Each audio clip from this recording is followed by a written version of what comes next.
As dawn painted the sky in hues of gold, the unlikely trio stood at the entrance of the forest, the path to the lost Atari cartridge revealed by the rising sun. The ancient trees whispered secrets, and the air crackled with anticipation. Dave's origami saxophone trembled in his hands.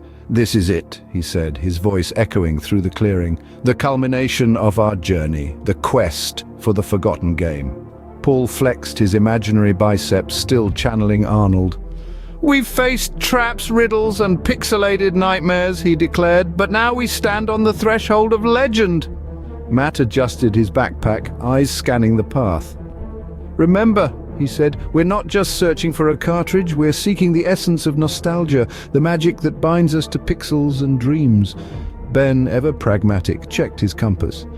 "Let's stay focused," he said. "We're not just adventurers, we're guardians of stories. And this cartridge holds more than code, it's a vessel of memories." Together they stepped onto the path, their footsteps echoing through time. The forest's twists and turns blurred reality, merging past and present. Dave's saxophone played a haunting melody, its notes resonating with forgotten tales. As they ventured deeper, the air shimmered. The trees whispered of ancient consoles, high scores, and joystick battles. They encountered ghosts, pixelated phantoms who danced to the rhythm of long-lost games. And there, at the heart of the forest, they found it, a crimson Atari cartridge pulsing with energy. Its label bore no title, only a promise: make a wish. Dave's eyes held galaxies. "This is our chance," he said. "Our wish will shape the universe, the very fabric of pixels and stardust." The Campfire Chronicles reached a pivotal moment, the Atari cartridge pulsing in their hands, the forest holding its breath. The unlikely trio exchanged glances, their hearts echoing with uncertainty. Dave's eyes bore the weight of pixels and stardust. "We've come too far," he said. "The cartridge, it's more than nostalgia, it's a bridge between realms."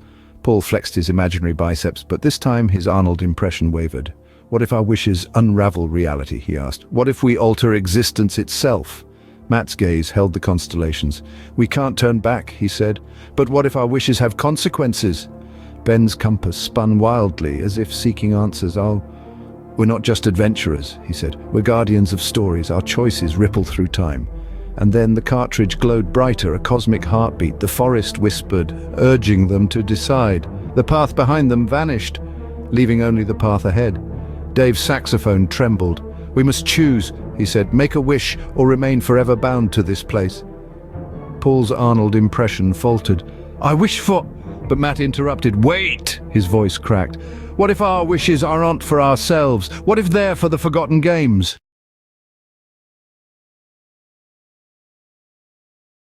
Ben's compass steadied. "Our wishes," he said, "can rewrite history, but they can also heal, inspire, and connect." And so, the unlikely trio stood, a pixel sorcerer, an Arnold impersonator, a stargazer, each holding a wish like a fragile star. The sun dipped lower, casting long shadows. The Atari cartridge hummed, awaiting their decision. Matt, the sun-kissed hero, stood at the heart of the clearing. The crimson Atari cartridge pulsed in his hand, its pixelated glow casting long shadows on the moss-covered ground. The ancient trees leaned closer, their gnarled branches like witnesses to forgotten quests. He took a deep breath, the forest's whispers urging him onward. The unlikely trio watched, their eyes wide with anticipation.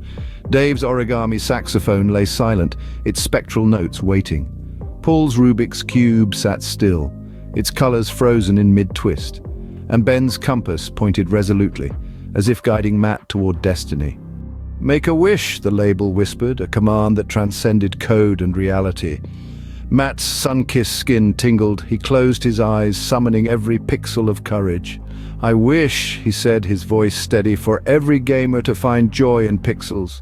To feel the rush of a high score, the thrill of a boss battle, and the magic of a hidden Easter egg. Let nostalgia be their guide, and may they choose quests that light up their souls." The cartridge hummed, its glow intensifying.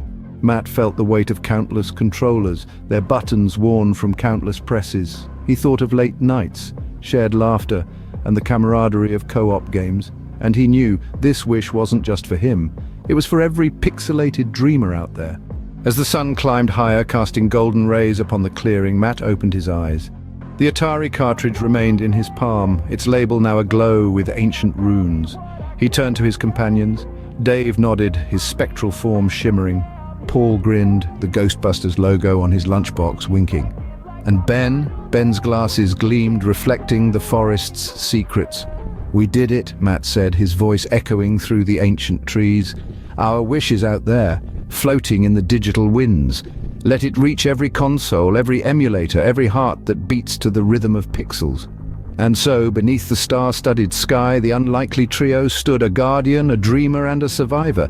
They vowed to keep the campfire burning, a beacon for all who stumbled out of life's labyrinths, seeking magic, purpose, and the heartbeats of forgotten games. And Matt? He held the Atari cartridge close, its glow warming his sun-kissed skin. For in that moment he became more than a hero. He became a pixelated legend, forever etched into the code of existence.